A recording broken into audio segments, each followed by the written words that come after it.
மதுரையில் ஒரு தோழர், கட்சி தோழர் என்ன பண்ணியிருக்காரு, புரட்சி பேச்சாளர், சிறந்த சிந்தனையாளர், இலக்கிய மேதை, கவிஞர் ஜீவானந்தம் பேசுகிறார், நோட்டீஸ் அடிச்சிட்டாராம். இப்போ அதெல்லாம் அடின்னு தலைவனே சொல்கிறான், எல்லா பட்டத்தையும் போட்டு அடிக்கணுங்கிறான். இவர் என்ன பண்ணியிருக்காரு, போன உடனே இந்த துண்டு பிரசுரத்தை கையில் எடுத்துட்டு, இந்த மாதிரிலாம் போட்டு என்னை அசிங்கப்படுத்த வேண்டாம், உங்களை தாழ்மையாக பணிந்து கேட்டுக்கொள்கிறேன், தோழர் ஜீவானந்தம் என்று மட்டும் என்னை போடுங்கள், இந்த பட்டம்லாம் வேணான்ட்டாரு. ஜீவான்னா ஒன்றும் இல்லை நேர்மை, ஜீவான்னா ஒன்றும் இல்லை நாணயம், ஜீவான்னா ஒன்றும் இல்லை ஒழுக்கம், ஜீவான்னா ஒன்றும் இல்லை தமிழ். தமிழை முழுவதும் கற்ற அவர் தமிழ் அறிஞர்னே போட்டுக்கலையே. கும்பகோணத்தில் ஒரு தேவர் தியாகி காமராஜ் முதலமைச்சர், அவர் பிள்ளை கல்யாணம், காமராஜை போடா விடான்னு தான் பேசுவார். காமராஜ் என் பிள்ளை கல்யாணம் வாடாங்கிறாரு. காமராஜ் சொல்லாராம அவன் பிள்ளை கல்யாணத்துக்குலாம் வரதுக்கு தான் நான் முதலமைச்சர் ஆனால் போடான்ட்டார். இவர் கோபப்பட்டுக்கிட்டு ஊருக்கு போயிட்டார். கல்யாணம் நடக்குது வீட்டில் வச்சு.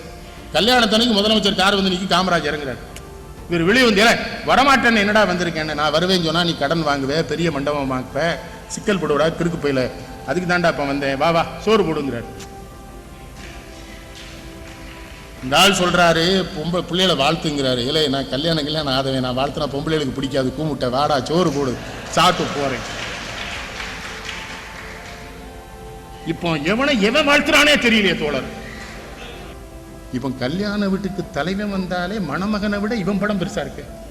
வாழ்த்து வர்றான், ஒழுக்க வாழ்த்துறானா? மணப்பெண்ணின் இடையை பார்க்கிறேன், அந்த இருமாந்த மார்பகங்களும் அந்த பெரிய கரிய விழிகளும் தான்.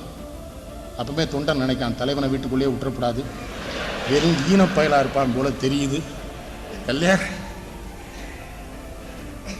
ஒரு தாலியும் போல இந்த ஜீவா முழுமையும் படிச்சிருக்காரு. ராயோசோ சொல்றாரு, எங்க பள்ளிக்கூடத்திலிருந்து வெளியே வந்தார், வைக்கம் போராட்டத்தில் பள்ளி படிப்பை விட்டு விட்டு போய் கலந்து கொள்கிறார்.